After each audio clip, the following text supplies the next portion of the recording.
Presiden bawa komitmen bisnis Rp575 triliun dari Jepang dan Korea Selatan. Stok pangan Republik Indonesia aman hingga 11 bulan ke depan hadapi El Nino Godzilla. Penerimaan pajak RI naik 20,7%, jadi Rp394,8 triliun di triwulan 1 2026.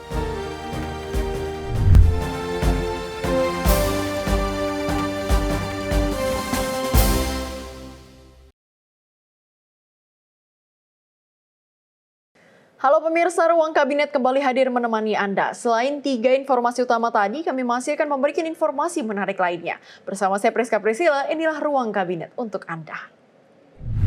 Kita awali dengan informasi pertama dari Presiden Prabowo Subianto yang tiba di tanah air pada Kamis dini hari, usai kunjungan kerja ke Jepang dan Korea Selatan.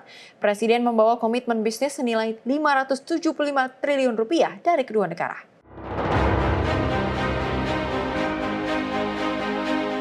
Presiden Prabowo Subianto telah kembali ke tanah air usai merampungkan kunjungan kenegaraan ke Jepang dan Korea Selatan.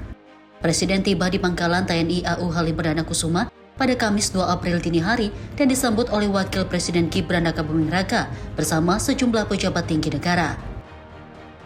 Kunjungan ini menghasilkan komitmen kerjasama di berbagai sektor seperti investasi, energi, dan ekonomi digital dengan nilai mencapai sekitar Rp401,7 triliun melalui Forum Bisnis Indonesia-Jepang. Kunjungan dilanjutkan ke Korea Selatan di mana Presiden Prabowo bertemu Presiden Lee Jae-myung di Cheongwangde. Pertemuan tersebut menghasilkan 10 nota kesepahaman di berbagai sektor prioritas dengan nilai komitmen Rp174 triliun. Secara keseluruhan, komitmen bisnis dari kedua negara mencapai Rp575 triliun yang akan dikawal pemerintah untuk mendorong pertumbuhan ekonomi dan penciptaan lapangan kerja. Tim redaksi Sinpo TV melaporkan.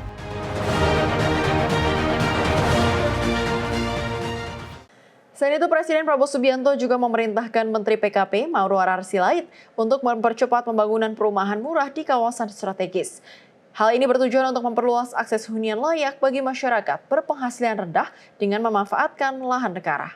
Dan utamanya di daerah strategis, tadi juga arahan Presiden, Bapak Presiden Prabowo sudah mengarahkan untuk Pak Nusron, Menteri ATR, untuk mempersiapkan lahan-lahan untuk perumahan dengan cepat. Presiden Prabowo Subianto mengarahkan pemanfaatan kawasan strategis untuk pembangunan perumahan rakyat guna memperluas akses hunian layak, khususnya bagi masyarakat berpenghasilan rendah. Kebijakan ini menekankan optimalisasi lahan negara di lokasi premium agar dapat digunakan untuk kepentingan publik. Menteri PKP Mauroar Sirait menyampaikan arahan tersebut usai rapat terbatas di Istana Negara. Presiden juga meminta Menteri ATR BPN, Nusron Wahid, untuk segera menyiapkan lahan, sementara pembiayaan dan pembangunan akan didukung oleh Danantara. Pemerintah kini mulai mengidentifikasi lahan potensial, termasuk di kawasan Tanah Abang, Jakarta, dan sejumlah titik di Bandung. Dan utamanya di daerah strategis, tadi juga arahan Presiden, Bapak Presiden Prabowo sudah mengarahkan untuk Pak Nusron, Menteri ATR, untuk mempersiapkan lahan-lahan untuk perumahan dengan cepat, sehingga nantinya lahan yang dipersiapkan Pak Nusron, kita juga sudah mendapatkan arahan untuk bisa dipersiapkan pembiayaannya dan pembangunannya oleh Danantara. Jadi bagaimana lahan-lahan negara ini bisa dikelola untuk perumahan rakyat. Yang pasti tanah negara itu arahan Presiden Prabowo digunakan untuk kepentingan negara dan kepentingan rakyat. Kalau yang di Senen itu akan jadi 15 Juni, berarti 2 bulan lagi, 15 Juni 2026. Jadi totalnya 824 unit. Sebagai langkah awal, pembangunan perumahan telah dimulai di Pasar Senen, Jakarta Pusat, dengan sekitar 324 unit yang ditargetkan selesai pada 15 Juni 2026. Selain itu, KAI menyiapkan tambahan sekitar 500 unit hunian di Jakarta, serta proyek lain di Bandung, sehingga total tahap awal mencapai sekitar 824 unit. Tim redaksi Sinpo TV melaporkan. Selain itu, pemerintah menggandeng pihak swasta untuk mempercepat pembangunan 1.000 rumah murah. Program ini memanfaatkan lahan negara dan melibatkan CSR perusahaan seperti PT Astra. Percepatan pembangunan hunian bagi masyarakat berpenghasilan rendah dilakukan melalui kolaborasi lintas sektor, termasuk melibatkan BUMN dan pihak swasta. Skema gotong royong ini menekankan pembagian peran, yakni pemerintah menyiapkan lahan, sedangkan swasta membiayai dan membangun hunian sebelum diserahkan ke negara. Menteri Perumahan dan Kawasan Permukiman Marwarar Sirait menyampaikan, program ini mendapat dukungan penuh Presiden Prabowo Subianto. Pemerintah memanfaatkan aset negara di lokasi strategis seperti lahan milik PT Kereta Api Indonesia serta menggandeng sektor swasta melalui program CSR, salah satunya komitmen PT Astra membangun 1.000 unit rumah susun untuk MBR. Sama Bapak Presiden dan dukungan yang luar biasa dari Bapak Presiden Prabowo untuk perumahan rakyat. Kemudian beberapa lokasi juga kita mendapatkan dukungan dari CSR perusahaan, misalnya dari Astra itu sudah komit 1.000 rumah susun, jadi 1.000 unit ya rumah susun. Jadi kita akan siapkan itu, tanahnya kita akan siapkan, kemudian yang bangun nanti Astra, kemudian diserahkan kepada negara. Jadi gotong royong juga terjadi, ada APBN, ada Danantara, dan juga ada swasta, ada yayasan, biar bekerja dengan cepat. Pada kesempatan yang sama, Marwarar menegaskan sinergi antara pemerintah, BUMN, dan swasta menjadi kunci percepatan pembangunan perumahan rakyat secara masif dan berkelanjutan. Program ini diharapkan tidak hanya memenuhi kebutuhan hunian, tetapi juga mendorong pertumbuhan ekonomi daerah dan pemerataan pembangunan di seluruh wilayah. Tim Redaksi Simpo TV melaporkan. Di sisi lain, pemerintah menargetkan renovasi 400.000 rumah masyarakat miskin pada tahun 2026. Program ini mendapat dukungan langsung dari Presiden Prabowo Subianto untuk memastikan bantuan tepat sasaran. Tahun ini semua kabupaten kota di seluruh Indonesia mendapatkan program bedah rumah dari Bapak Presiden Prabowo. Jadi ini program yang sangat signifikan dan akan menggerakkan ekonomi dan juga akan berkeadilan.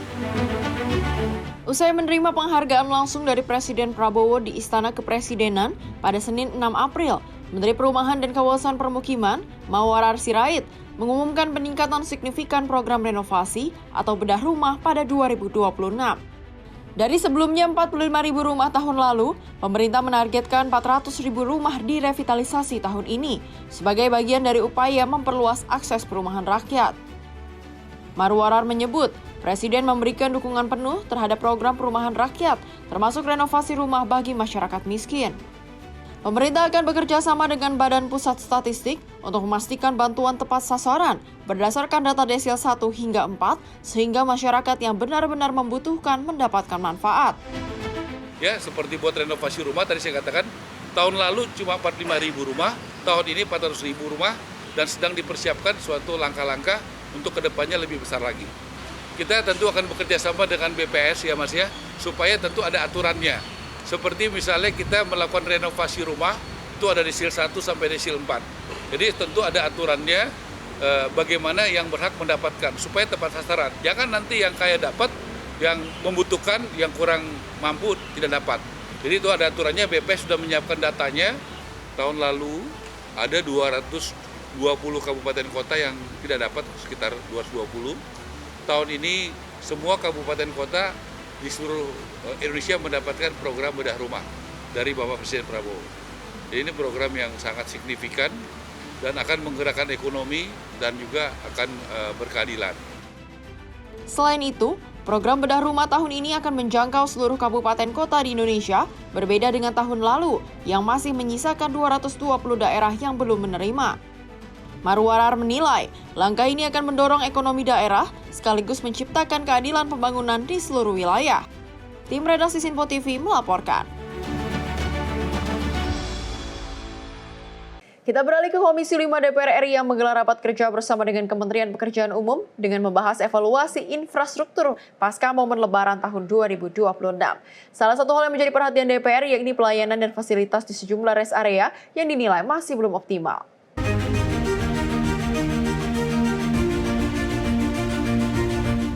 Komisi 5 DPR RI menggelar rapat kerja dengan Menteri Pekerjaan Umum Dodi Hanggodo didampingi oleh Wakil Menteri Pekerjaan Umum Diana Kusumastuti di ruang Komisi 5 Kompleks Parlemen Senayan, Jakarta pada Selasa 7 April 2026.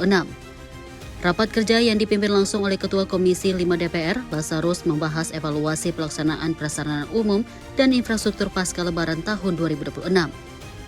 Dalam rapat ini, Ketua Komisi 5 DPR Lazarus menekankan sejumlah hal yang harus diperhatikan Kementerian Pekerjaan Umum. Salah satunya, pentingnya pemeliharaan rutin dan perbaikan jalur utama guna memastikan seluruh ruas jalan nasional dalam kondisi yang baik.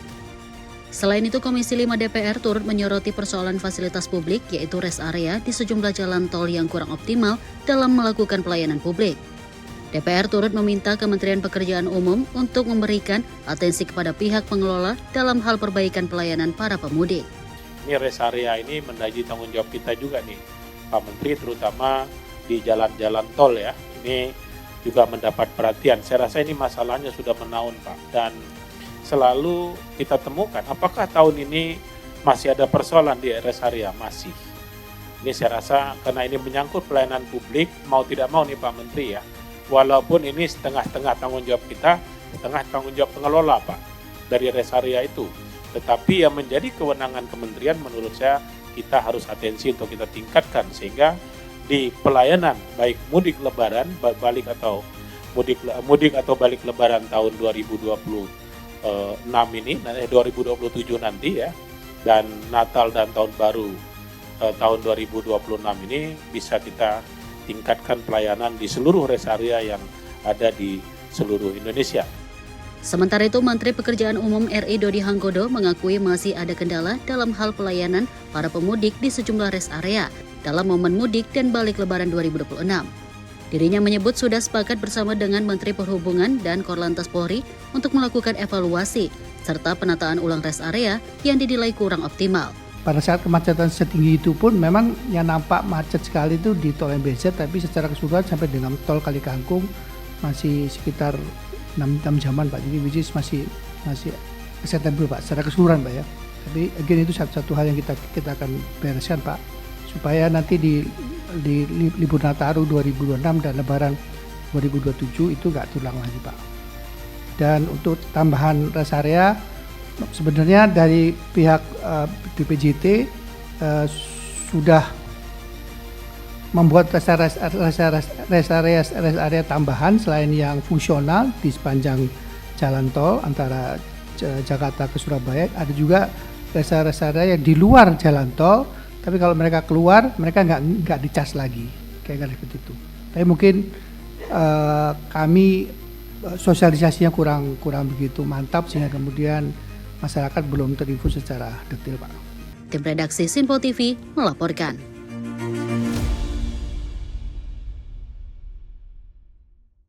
Selain itu, Kementerian Pekerjaan Umum menjadi salah satu kementerian yang terkena efisiensi anggaran hingga mencapai 12,71 triliun rupiah. Menteri Pekerjaan Umum Dodi Hanggodo menyebut pengurangan anggaran ini merupakan respons atas kondisi global dan agar defisit anggaran pendapatan belanja negara. Anggaran Kementerian Pekerjaan Umum 2026 akan dipangkas sebesar 12,71 triliun dari yang sebelumnya 118,89 triliun menjadi 106,18 triliun rupiah. Menteri PU Dodi Hanggodo memastikan pemangkasan anggaran tersebut tidak akan mempengaruhi program kerja kementeriannya dan akan memaksimalkan dengan baik jumlah anggaran yang diberikan sesuai arahan Presiden Prabowo Subianto. Dodi mengatakan anggaran tersebut akan dioptimalkan untuk pembangunan infrastruktur yang dapat memberikan manfaat untuk masyarakat. Dirinya juga akan berkoordinasi lebih lanjut dengan DPR RI mengenai rincian pagu anggaran yang akan ditentukan untuk kementeriannya, agar bencana efisiensi tersebut tidak mengganggu program-program fisik Kementerian PU, terutama program prioritas bagi masyarakat di daerah bencana. Sekarang kemudian ada efisiensi kan lebih mudah kan, yang diambil yang dibintang aja seret gitu. Nah, tugas kita di kementerian adalah kalau memang sudah siap dan memang itu ada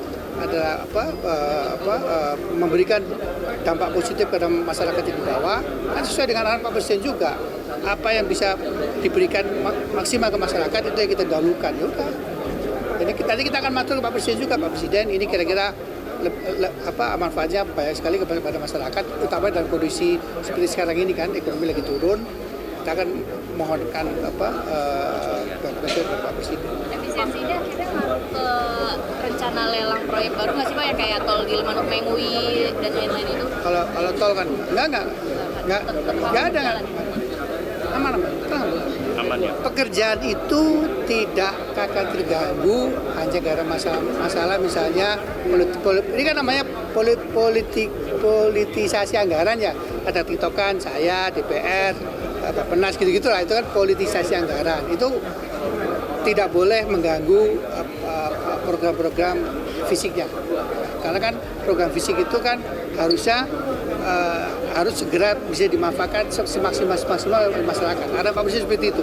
Jangan sampai ada masalah administrasi mengganggu pekerjaan fisik yang langsung dirasakan manfaatnya oleh masyarakat, terutama untuk daerah bencana seterusnya. Ya. Dari Jakarta, Sri Dewi Andayani, Dava Rizkyano, Simpo TV melaporkan.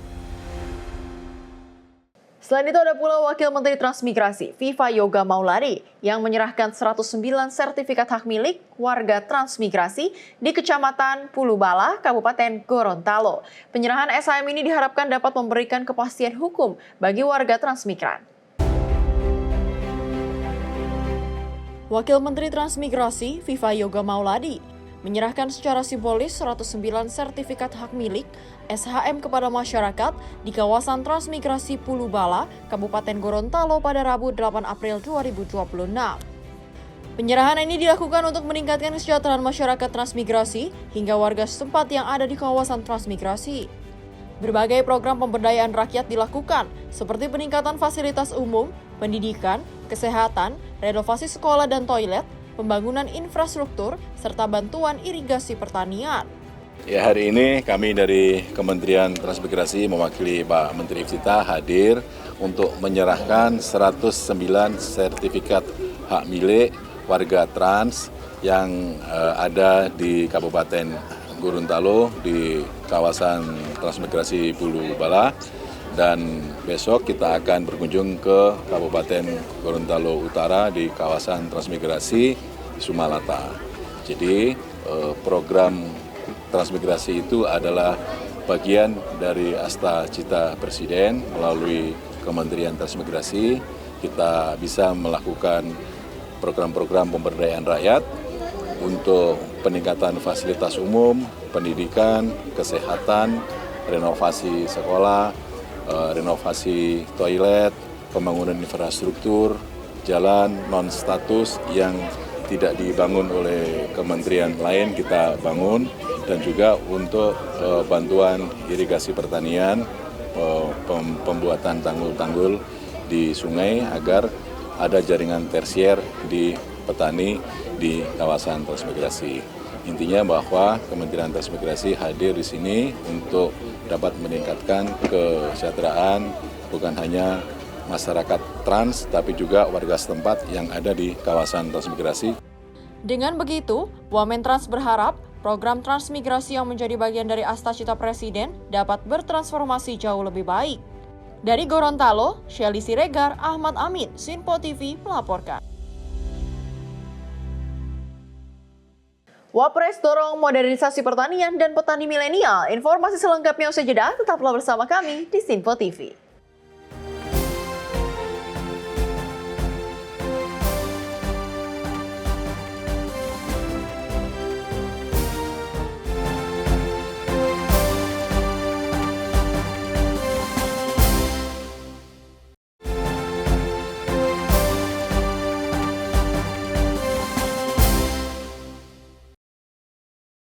Terima kasih pemirsa, Anda kembali bersama kami di Ruang Kabinet. Kita lanjutkan ke informasi berikutnya dari Wakil Presiden Gibran Rakabuming yang mengunjungi Agro Eduwisata Gereja Masehi Injili di Timur Tarus di Desa Matair, Kabupaten Kupang, Nusa Tenggara Timur. Hal ini untuk memperkuat kedaulatan pangan dan mendorong pemberdayaan ekonomi berbasis komunitas, sejalan dengan arahan Presiden Prabowo Subianto.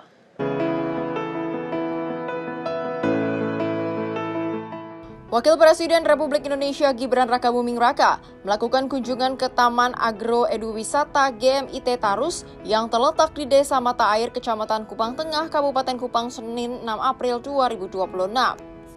Di lokasi tersebut, Gibran berdialog langsung dengan para petani milenial setempat. Dirinya menyampaikan apresiasi terhadap pengelolaan kawasan Agro Eduwisata yang dinilai mampu melibatkan generasi muda dalam sektor pertanian. Kan fokusnya Pak Presiden kan ada swasembada pangan dan swasembada energi. Jadi kita Pak Presiden pesan kita produksi pertanian itu benar-benar pengen digenjot, akan kita pikirkan dari A sampai Z-nya. Jadi masalah air, masalah benih, bibit, masalah pupuk, dan juga yang paling penting peralatan modern. Jadi kita nggak bisa lagi pakai tenaga, alat-alat manual, nanti kerja keras kita terbuang. Akan kita bantu ya Pak Gubernur ya dengan alat-alat yang lebih modern untuk peningkatan produksi panen dan juga lebih memudahkan teman-teman ini nanti bekerja. Dan yang saya paling senang di sini melibatkan anak-anak muda. Tadi saya lihat hasil panen sudah disuplai untuk MPK.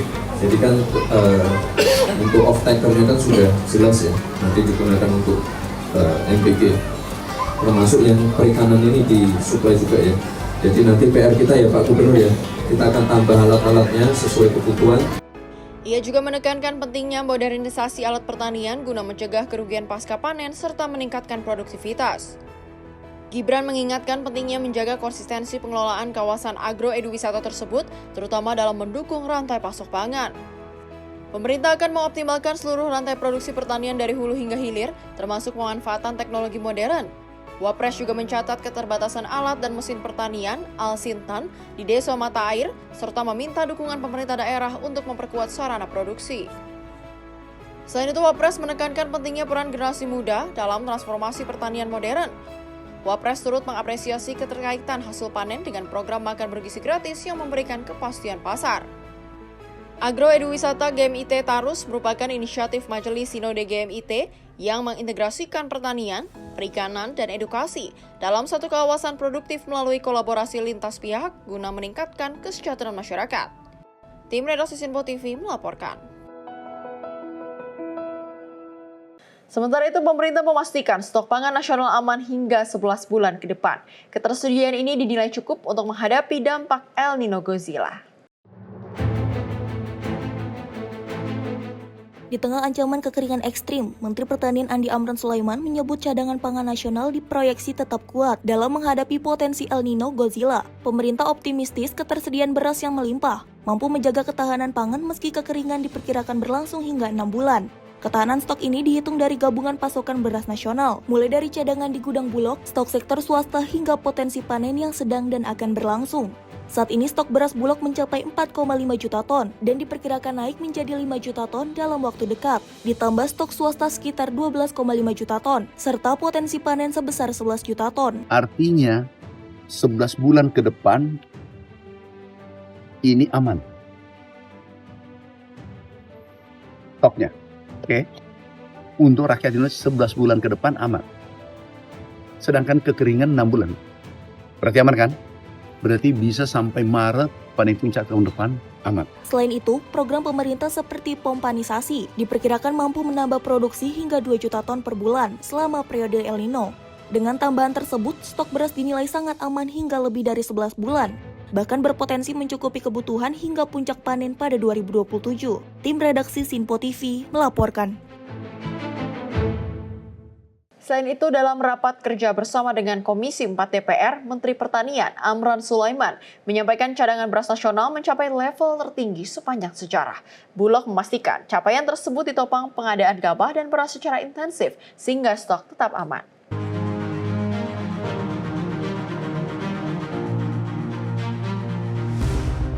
Dalam rapat kerja dengan Komisi 4 DPR Selasa 7 April, Menteri Pertanian Amran Sulaiman mengungkapkan bahwa cadangan beras pemerintah mencapai 4,59 juta ton per 7 April 2026.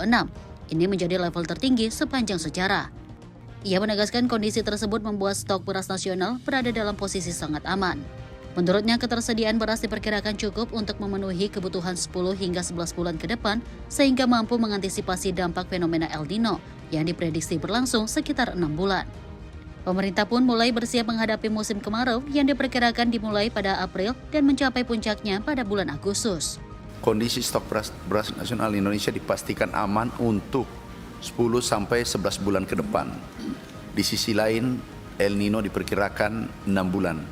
Jadi, insya Allah pangan kita aman. Untuk mendukung langkah-langkah tersebut, Kementerian Pertanian telah mensiagakan alat dan mesin pertanian berupa pompa air, traktor, hand spray, transplanter, dan lain-lain. Untuk menjaga produksi pertanian, Kementerian Pertanian telah meminta daerah memetakan wilayah rawan kekeringan, mempercepat masa tanam, serta mengoptimalkan irigasi. Menyambung pernyataan tersebut, Direktur Utama Perum Bulog Ahmad Rizal Ramdhani menyebut capaian JBP tertinggi tidak lepas dari peran Bulog dalam menggenjot pengadaan gabah dan beras secara intensif, sehingga stok tetap terjaga dan aman. Kesimpulan, buffer stok Bulog dinyatakan dalam keadaan aman dan berlimpah. Kemudian yang kedua, Bulog siap menghadapi perkembangan dinamika global dan potensi perubahan iklim dengan menerapkan strategi dan langkah-langkah antisipasi sesuai dengan prosedur yang kami paparkan. Tim redaksi Sinpo TV melaporkan. Di sisi lain, komoditas pangan strategis seperti jagung, gula, dan telur ayam diproyeksikan surplus pada Mei 2026. Kepala Bappenas sekaligus Menteri Pertanian Andi Amran Sulaiman memastikan stok aman menghadapi musim kemarau akibat El Nino Godzilla.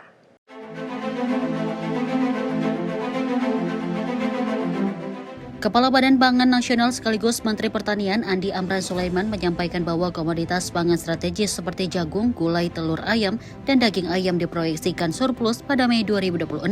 Proyeksi ini didasarkan pada neraca pangan nasional hingga periode tersebut. Dirinya menegaskan stok pangan strategis cukup untuk menghadapi tantangan iklim, termasuk musim kemarau akibat fenomena El Nino Godzilla. Dalam rapat kerja Komisi 4 di Gedung DPR Senayan, Jakarta, Selasa 7 April, ia merinci proyeksi surplus, yakni jagung 4,35 juta ton, daging ayam 837 ribu ton, gula konsumsi 632 ribu ton, dan telur ayam 423 ribu ton. Tantangan pangan semakin kompleks dipengaruhi oleh dinamika geopolitik serta perubahan iklim berdampak pada produksi dan distribusi pangan. Berdasarkan proyeksi neraca pangan nasional hingga Mei 2026, ketersediaan komoditas pangan strategis nasional berada pada kondisi surplus dan relatif aman. Secara umum, harga pangan terkendali di saat bulan puasa. Beberapa komoditas berada di atas HET tapi terkendali. Inflasi pangan menunjukkan tren penurunan, di mana inflasi 2,5% turun menjadi 1,58% Maret 2026. Selain memastikan ketersediaan pasokan, Amran menyebut pemerintah akan menjaga stabilitas harga komoditas pangan strategis. Harga beras, kedelai, bawang putih, dan cabai merah keriting cenderung terkendali, sementara inflasi pangan tercatat menurun menjadi 1,58% pada Maret 2026. Tim redaksi Sinpo TV melaporkan. Pemirsa, pemerintah akan melakukan bongkar ratun atau peremajaan lahan tanaman tebu lama yang sudah tak layak produksi seluas 300.000 hektar. Dengan target waktu selama 3 tahun, langkah tersebut dilakukan sebagai upaya meningkatkan produktivitas tanaman tebu serta membantu kesejahteraan petani Indonesia. Berdasarkan evaluasi pada tahun 2025 atas arahan Presiden Prabowo Subianto, pemerintah menemukan ada sekitar 70 hingga 80% tanaman tebu sudah tak layak produksi. Kondisi tersebut menjadi salah satu penyebab rendahnya hasil panen serta minimnya keuntungan yang diperoleh para petani tebu. Atas arahan Presiden Prabowo Subianto untuk membantu para petani, pemerintah pun mengeluarkan anggaran sebanyak 1,7 triliun rupiah pada tahun 2025. Dan melakukan bongkar raton sebagai upaya mengganti tanaman tebu lama dengan tanaman baru yang lebih produktif.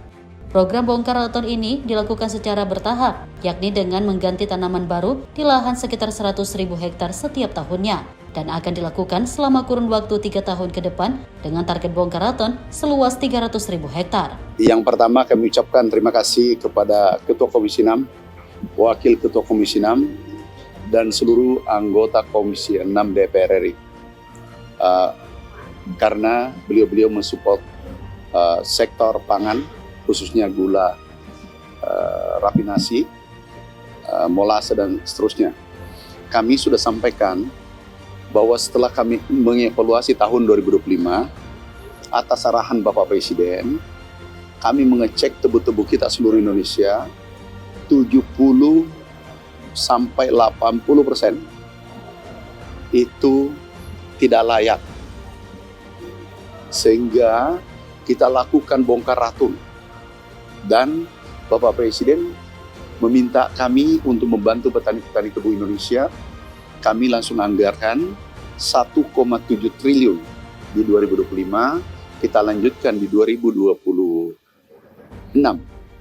Rencana kami bongkar ratun karena 80% kurang lebih 300.000 lebih dari 500.000 hektar itu tanaman lama. Tidak mungkin produksinya bisa naik, sehingga petani tidak bisa untung. Nah, langkah pemerintah adalah kita bantu bongkar ratun, dan itu subsidi pemerintah. Ratun 100.000 per tahun, insya Allah 3 tahun selesai. Itu langkah pemerintah. Dengan langkah tersebut, pemerintah berharap produksi gula nasional dapat meningkat dan kesejahteraan petani tebu dapat terpenuhi secara signifikan. Dari Jakarta, Sri Dewi Andayani, Davaris Kiano, Sinpo TV melaporkan. Sementara itu, kebijakan pemerintah dalam pengembangan solar biofuel B5 berbasis minyak sawit mentah atau CPO mulai menunjukkan dampak positif. Selain dapat menekan impor energi, langkah ini juga mendorong peningkatan ekspor sektor pertanian di tengah kondisi geopolitik yang memanas.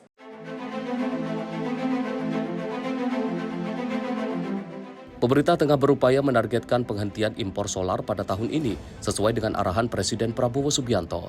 Menteri Pertanian Andi Amran Sulaiman mengatakan pihaknya akan mengalihkan kebutuhan energi solar ke biofuel B50 yang berbahan baku CPO dalam negeri. Langkah ini dinilai berdampak pada penurunan CPO untuk ekspor dari yang sebelumnya 26 juta ton menjadi 21 juta ton.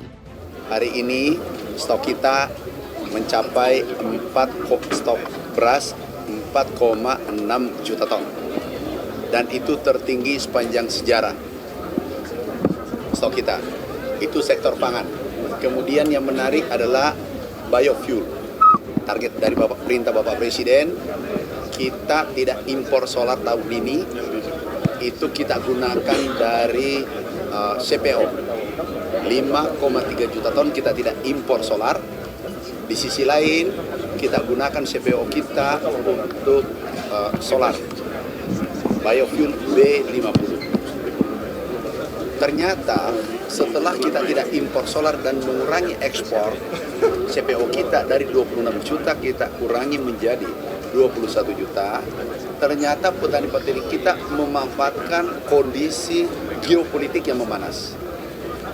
Sehingga produksi kita, ekspor kita naik 6 juta ton. Ekspor kita justru naik menjadi 32 juta ton. Jadi kita memanfaatkan dengan baik, petani kita memanfaatkan dengan baik kondisi geopolitik yang memanas karena harga komoditas perkebunan naik cukup tinggi. Ekspor kita naik kurang lebih dari sektor pertanian 160 triliun dan impor kita turun kurang lebih 41 triliun. Ini berkah bagi sektor pertanian. Menteri Pertanian menilai kebijakan biofuel tak hanya dapat memperkuat ketahanan energi nasional saja, tetapi juga memberikan peluang besar bagi sektor pertanian untuk tumbuh di tengah dinamika global. Kedepan, optimalisasi pemanfaatan sumber daya dalam negeri diharapkan dapat terus mendorong peningkatan kesejahteraan petani, sekaligus menjaga stabilitas ekonomi nasional. Dari Jakarta, Sri Dewi Andayani, Davaris Kiano, Sinpo TV, melaporkan. Pemirsa, resiko kebakaran hutan dan lahan diprediksi meningkat dari sebelumnya pada tahun 2026. Hal tersebut seiring dengan potensi kekeringan yang terjadi lebih awal dan berlangsung lebih panjang. Menteri Kehutanan Raja Juli mengungkapkan, potensi kekeringan pada tahun 2026 diprediksi akan terjadi lebih awal dan berlangsung lebih panjang. Menhub menyebut kondisi ini dinilai dapat meningkatkan resiko terjadinya kebakaran hutan dan lahan dibandingkan tahun sebelumnya. Menhub menyampaikan bahwa pemerintah telah mengidentifikasi adanya kemarau dini yang terjadi sejak Januari hingga April di sejumlah wilayah seperti Riau dan Sumatera Barat. Menurutnya, pola kebakaran masih didominasi oleh pembukaan lahan dengan cara dibakar, yang dinilai mudah namun sangat berbahaya. Oleh karena itu, pemerintah mengimbau masyarakat dan perusahaan agar tidak melakukan pembakaran lahan yang dapat memicu bencana karhutla. Pada tahun ini akan terjadi kekeringan yang lebih awal dan lebih panjang. Dan oleh karena itu, kemungkinan terjadinya kebakaran hutan dan lahan dibanding tahun lalu, tahun 2025, pada tahun 2026 ini akan lebih mengancam kita secara bersama. Dan oleh karena itu, perlu disebarkan informasi kepada masyarakat agar tidak bermain api. Kalau bermain api nanti terbakar. Kita sudah mengidentifikasi selama Januari sampai April ini ada kekeringan, istilahnya kekeringan, kemarau dini di Riau dan Kalimantan Barat, dan nampaknya polanya masih pola yang lama, yaitu ini cara yang mudah bagi masyarakat atau perusahaan untuk melakukan land clearing. Tapi ini berbahaya dan kami sudah berkoordinasi dengan pihak kepolisian agar segera ditindak dan tadi sudah berproses. Dari Jakarta, Jihan Nabila, Mutia Anggiani, Sinpo TV melaporkan. Kita kembali ke Menteri Pertanian Andi Amran Sulaiman yang mengingatkan para pelaku usaha agar tidak memanfaatkan situasi global untuk menaikkan harga bahan pokok secara tidak wajar. Adapun salah satu komoditas yang belakangan menjadi sorotan karena mengalami kenaikan harga di pasaran ialah kedelai. Pemerintah menyampaikan kondisi geopolitik global menjadi salah satu yang mempengaruhi stabilitas harga sejumlah komoditas, termasuk harga kedelai. Dengan adanya kondisi tersebut, para importir dan distributor pun diminta untuk tidak membebani masyarakat dengan kenaikan harga yang berlebihan. Pemerintah juga menegaskan akan terus melakukan koordinasi dengan para pelaku usaha untuk memastikan harga kedelai tetap terkendali dan tidak merugikan masyarakat. Nanti mungkin minggu depan, tetapi Dirjen Tanaman Pangan saya sudah perintahkan cepat komunikasi. Jangan membebani rakyat di saat ada kondisi geopolitik memanas. Beras aman, minyak goreng kita, komoditas lain aman, biodiesel aman. Jadi mudah-mudahan yang lain juga aman. Kalau kami paham kalau ada kenaikan harga, tetapi jangan seperti rafinasi kelakuannya, importir rafinasi. Kita tidak bisa jual gula white sugar karena ada rafinasi bocor kemana-mana. Dari Jakarta, Sri Dewi Andayani, Dava Rizkiano, Sinpo TV melaporkan. Penerimaan pajak naik 20,7%. Informasi selengkapnya usai jeda, tetaplah bersama kami di Sinpo TV.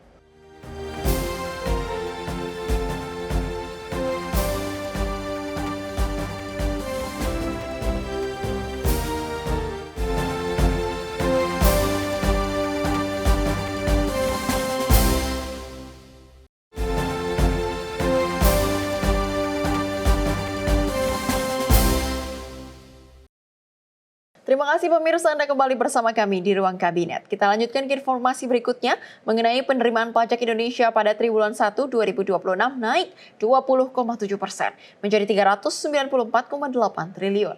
Kenaikan ini mencerminkan perbaikan ekonomi nasional sejak awal tahun 2026. Penerimaan pajak pada triwulan 1 2026 tercatat sebesar 394,8 triliun, naik 20,7% dibanding periode yang sama tahun lalu.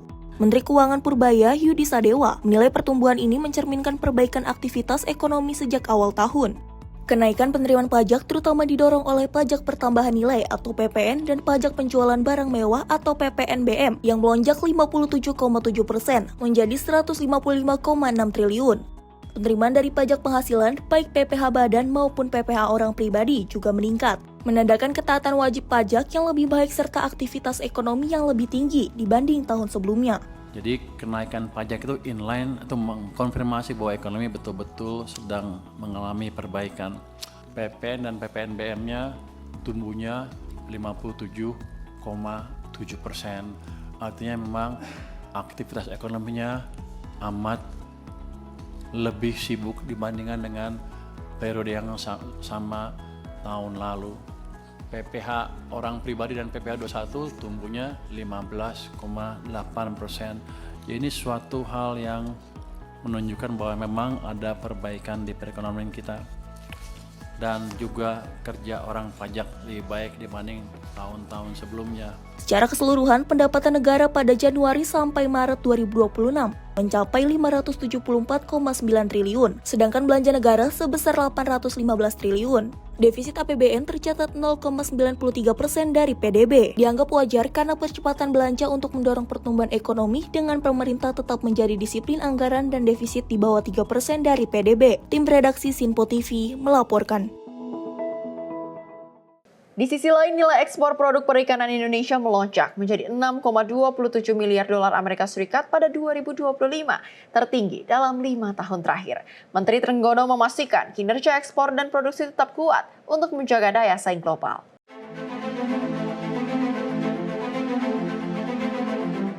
Kinerja sektor kelautan dan perikanan Indonesia terus menunjukkan tren positif. Sepanjang tahun 2025, nilai ekspor produk perikanan mencapai 6,27 miliar dolar Amerika Serikat, menjadi capaian tertinggi dalam 5 tahun terakhir. Menteri Kelautan dan Perikanan Sakti Wahyu Trenggono menyampaikan hal ini dalam rapat kerja bersama Komisi 4 DPR di Jakarta pada Selasa 7 April 2026 dan menekankan pentingnya capaian tersebut bagi daya saing industri perikanan nasional. Sementara itu, ekspor tahun 2026 hingga saat ini tercatat 950 juta dolar Amerika Serikat dengan tujuan utama Amerika Serikat, China, dan ASEAN serta komoditas terbanyak udang, tongkol, tuna, cakalang, dan cumi sotong gurita. Nilai ekspor produk perikanan Indonesia meningkat juga mencapai 6,27 miliar US dollar di tahun 2025. Juga menjadi capaian tertinggi dalam 5 tahun terakhir. Di tengah berbagai tantangan yang dihadapi, kinerja sektor kelautan dan perikanan nasional hingga saat ini tetap menunjukkan capaian produksi dan ekspor yang terjaga dengan baik. Dari sisi produksi, Indonesia mencatat 26,25 juta ton pada tahun 2025, tumbuh 3,8% dibanding tahun sebelumnya. Dengan kontribusi rumput laut, perikanan tangkap, dan budidaya, Trenggono menegaskan KKP tetap berkomitmen menjaga ketersediaan protein hewani serta mendorong peningkatan nilai tambah dan diversifikasi pasar ekspor. Tim redaksi Sinpo TV melaporkan. Kembali dari Menteri Kelautan dan Perikanan, Sakti Wahyu Trenggono menyampaikan produksi perikanan Indonesia mencapai 26,25 juta ton pada tahun 2025, yang berarti naik 3,8%. Dalam rapat kerja bersama Komisi 4 DPR, ia memastikan stok dan ekspor produk perikanan tetap aman.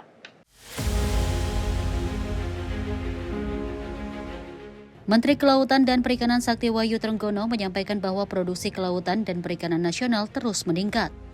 Pada tahun 2025, total produksi mencapai 26,25 juta ton, tumbuh 3,8% dibandingkan tahun sebelumnya, dengan kontribusi dari rumput laut, perikanan tangkap, dan perikanan budidaya. Dalam rapat kerja Komisi 4 DPR di Kompleks Parlemen Senayan, Jakarta, Selasa 7 April, Trenggono menambahkan bahwa nilai ekspor produk perikanan Indonesia juga naik signifikan, tercatat 6,27 miliar dolar Amerika Serikat pada tahun 2025. Menjadi capaian tertinggi 5 tahun terakhir. Ia menegaskan KKP tetap berkomitmen menjamin ketersediaan protein hewani di tengah dinamika geopolitik dan perubahan iklim. Produksi mencapai 26,25 juta ton menjadi capaian tertinggi yang terdiri atas 11,65 juta ton rumput laut, 7,85 juta ton perikanan tangkap, dan 6,75 juta ton perikanan budidaya. Di tengah berbagai tantangan yang dihadapi, kinerja sektor kelautan dan perikanan nasional hingga saat ini tetap menunjukkan capaian produksi dan ekspor yang terjaga dengan baik. Angka ini terdiri dari kontribusi produksi ikan tangkap sebesar 5,42 juta ton serta produksi ikan budidaya sebesar 5,15 juta ton. Berdasarkan hasil pemantauan, kami dapat melaporkan bahwa status ketersediaan ikan berada pada kategori aman hingga Juni 2026. Untuk periode April hingga Desember 2025, KKP memproyeksikan produksi ikan nasional mencapai 10,57 juta ton, dengan produksi tangkap 5,42 juta ton dan budidaya 5,15 juta ton. Pemantauan di 8 kota besar menunjukkan ketersediaan ikan hingga Juni 2026 berada dalam kondisi aman. Tim redaksi Sinpo TV melaporkan.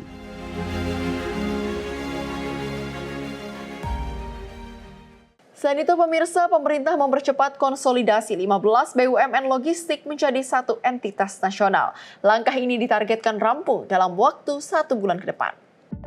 Upaya pembenahan sektor logistik plat merah terus dipercepat pemerintah melalui langkah strategis.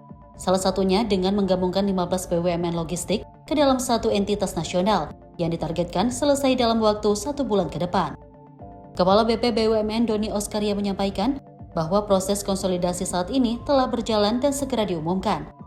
Dalam skema ini, PT Pos Indonesia akan menjadi perusahaan induk dan mengkoordinasikan berbagai entitas logistik. termasuk PT Semen Indonesia Logistik, PT Pupuk Indonesia Logistik, dan PT KAI Logistik.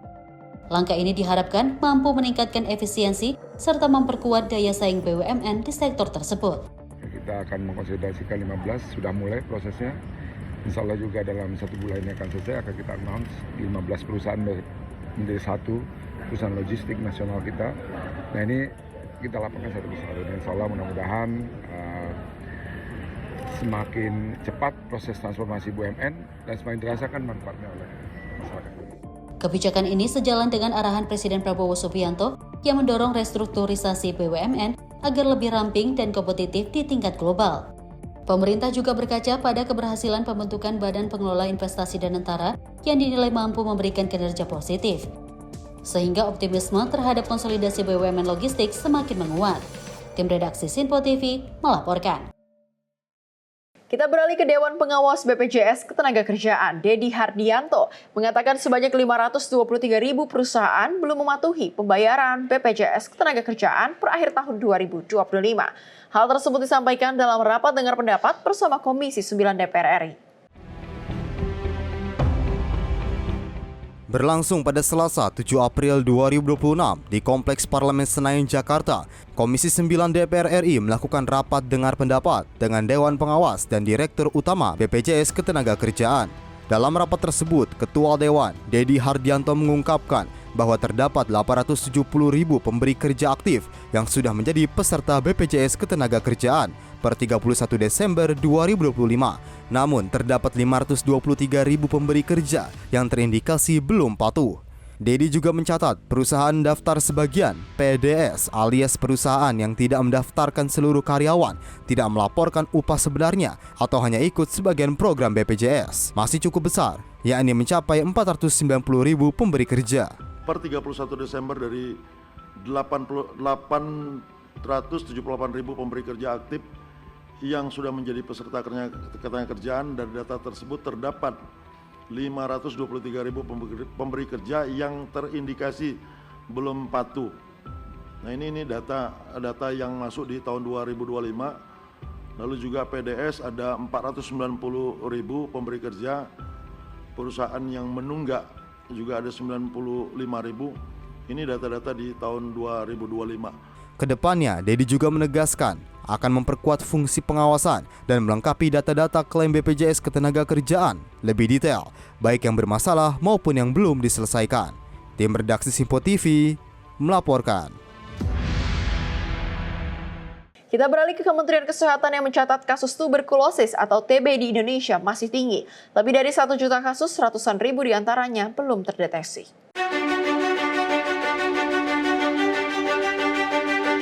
Wakil Menteri Kesehatan Benjamin Paulus Octavianus menyebutkan jumlah kasus tuberkulosis di Indonesia diperkirakan mencapai 1.090.000 kasus. Dari jumlah tersebut, sebanyak 867.000 kasus telah mendapatkan pengobatan.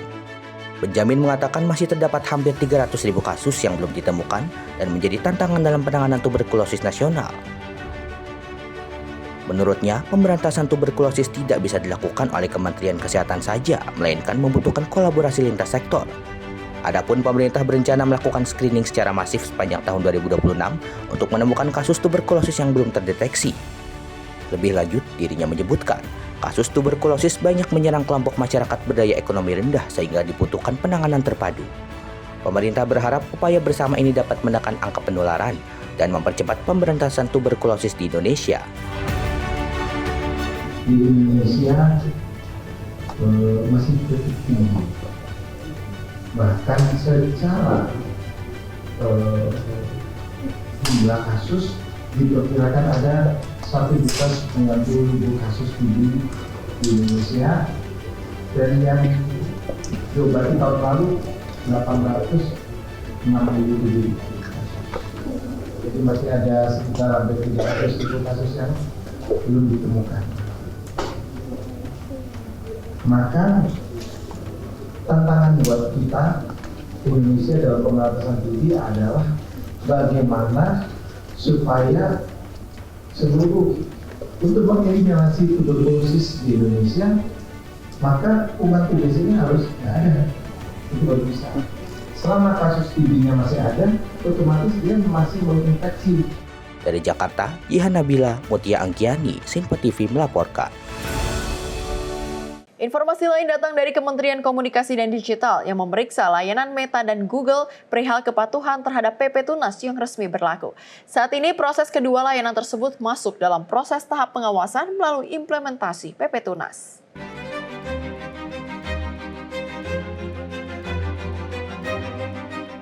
Direktur Jenderal Pengawasan Ruang Digital Kementerian Komunikasi dan Digital Alexander Sabar menjelaskan proses pemeriksaan layanan Meta telah diperiksa pada Senin lalu, sementara Google masih dalam proses pemeriksaan. Alex menjelaskan ada 29 total pertanyaan yang ditujukan selama proses pemeriksaan, guna mendalami dugaan pelanggaran terhadap isi peraturan pemerintah nomor 17 tahun 2025 tentang tata kelola penyelenggaraan sistem elektronik dalam perlindungan anak atau PP Tunas. Pernyataan ini disampaikan Alex dalam konferensi pers di kantor Komdiji Jakarta Pusat pada Selasa petang. Hingga kini pihak Komdiji enggan membeberkan secara detail mengenai daftar pertanyaan yang diberikan kepada kedua layanan. Ada 29 pertanyaan yang kita ajukan untuk mendalami dugaan pelanggaran atas peraturan yang sudah dinyatakan berlaku di Indonesia. Jadi fokus kita adalah kepada pasal 30 Peraturan Menteri tentang pelaksanaan PP Tunas. Dan tim kita sudah melakukan pemeriksaan dengan memberikan sejumlah 29 pertanyaan kepada pihak Meta dan Google hari ini. Meta sudah menandatangani berita acara pemeriksaan yang kita lakukan dan tentunya Google juga akan melakukan hal yang sama untuk hari ini. Dari Jakarta, Max Monte, Azizul Hakim, Sinpo TV melaporkan. Selain itu, pemerintah terus mengambil langkah strategis untuk menjaga keseimbangan antara keberlanjutan industri penerbangan nasional dan daya beli masyarakat di tengah tekanan ekonomi global dan geopolitik. Menteri Perhubungan Budi Purwagandi menyampaikan bahwa kenaikan harga aftur menjadi salah satu tantangan utama yang dihadapi industri penerbangan saat ini. Menteri Perhubungan Budi Purwagandi menilai adanya kenaikan harga aftur menjadi salah satu tantangan utama yang tengah dihadapi industri penerbangan saat ini. Sementara itu, dalam menetapkan kebijakan kenaikan full surcharge sebesar 38%, pemerintah kini telah melakukan koordinasi intensif dengan seluruh maskapai penerbangan domestik. Budi menegaskan kebijakan tersebut tidak diambil secara sepihak, melainkan berdasarkan masukan dari para pelaku industri penerbangan. Selain itu, pemerintah juga menyiapkan upaya pemberian insentif berupa penghapusan bea masuk untuk suku cadang pesawat yang diharapkan dapat menekan biaya operasional maskapai. Dalam menetapkan fuel surcharge, kami telah berkoordinasi dengan seluruh airlines yang beroperasi di Indonesia, khususnya yang domestik, sehingga kami dapat menetapkan bahwa untuk kenaikan fuel surcharge adalah 38%. Kami tidak sepihak dalam menetapkan kenaikan fuel surcharge. Ini adalah dalam bentuk koordinasi dan masukan dari pihak-pihak, khususnya dari pihak airlines.